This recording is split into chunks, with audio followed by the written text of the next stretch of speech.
মুআজ্জাজ আজকে এই মুহতির জলসার সম্মানিত সভাপতি সাহেব দামাত বরকাতুহুম আজকে দিনী জলসাহে যিনি আপনাদের সম্মুখে ইতিপূর্বে ভাষণ রেখে গিয়েছেন বিশিষ্ট অতিথি মাদ্দাজিল্লাহুল আলিয়া, আল্লাহ তিনার হায়াত দারাজ করুন, সকলে বলি আমিন। আর আপনাদের এই জলসাহের মুখ্য আকর্ষণ তিনি হলেন আমারে আব্বাজান আলহাজ হযরত মাওলানা রফিকুল ইসলাম সাইদি সাহেব। তিনাকে আল্লাহ রাব্বুল আলামিন হায়াত দারাজ করুন, সকলে বলি আমিন। তো এই অঞ্চলের উলামা হযরত ও আমার পিতৃ সমতুল্য মুরব্বী নিজাম ও যুবক বন্ধুগণ, আল্লাহ পাকের লাখ লাখ শুকরগুজারিশ যে আল্লাহ রাব্বুল আলামিন আজকে সন্ধ্যা থেকে নিয়ে এখন পর্যন্ত বসে থাকার জন্য ও কোরআন ও হাদিসের কথা শোনার জন্য যে আল্লাহ রাব্বুল আলামিন তৌফিক দান করে দিয়েছেন, সেই আল্লাহর নিয়ামত উচ্চ সুরে আওয়াজটুকু উজাড় করে দিয়ে সকলে আল্লাহর নিয়ামত শুকরিয়া আদায় করে নি আলহামদুলিল্লাহ। ভাই আরো জোরে পড়ি আলহামদুলিল্লাহ। তো আল্লাহ রাব্বুল আলামিন জিনার খাতিরে তাম কুল কায়নাত আল্লাহ রাব্বুল আলামিন সাজিয়েছেন এবং সৃষ্টি করেছেন, তিনার শানে সকলে একবার মহব্বতের সুরে পড়ে নেই সাল্লাল্লাহু আলাইহি ওয়াসাল্লাম। তো মুআজ্জাজ হাজিরিন ইকরাম, আপনাদের কাছে আমি একটা অনুরোধ করব, এখানে ছোট বড় জিনার আছেন সবাইর কাছে আমি একটা অনুরোধ করব, আমার অনুরোধটা আপনারা সবাই মানবেন? সবাই মানবেন? যদি বেয়াদবি মাফ করবেন।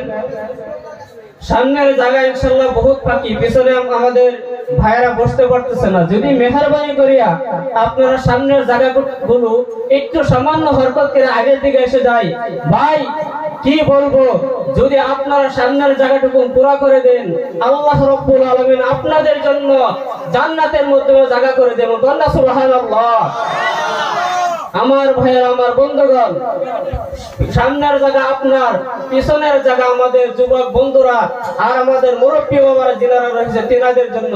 ভাই খালি জায়গাটুকু মরে বসি না ভাই, প্যান্ডেলে কিন্তু জায়গা হবে না। দেখেন আমাদের মহিলাদের মা বোনদের জায়গা কিন্তু ফিলাপ, পর্দা খুলে দেওয়া হয়েছে।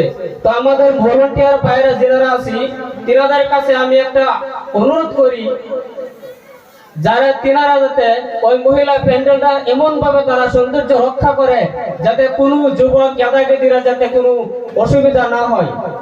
আমার ভাইয়েরা, আমার বন্ধুগণ, তো আমি লম্বা করতে চাই না।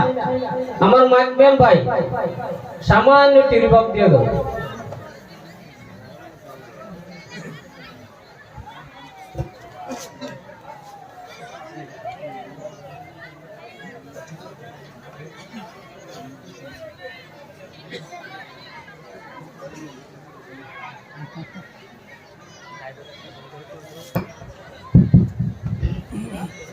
তো আপনাদের সম্মুখে আমি বেশি লম্বা করব না, যেহেতু আমার সময় কম।